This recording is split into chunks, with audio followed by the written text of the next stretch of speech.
Magandang araw po, ito po ang DTF machine ng 888 Bacolod. Ito naman po ang kanyang printer head. Ayan po.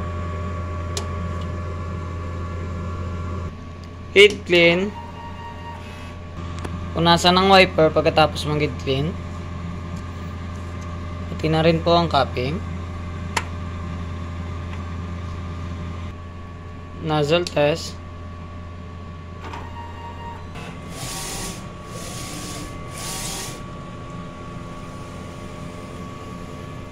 Yan naman po ang kakalabasan ng aking nozzle test. Kumpleto naman po sa white at colored. Ink tank area, tama lang po ang level. Waste tank, kakadispose lang po kaninang umaga.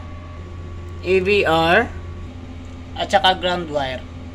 Dito naman po nakalagay yung mga ink ko at saka powder. Dito naman po nakalagay yung mga film ko. DTF monitoring, daily maintenance checklist, daily production log. Ayan po, updated na rin po.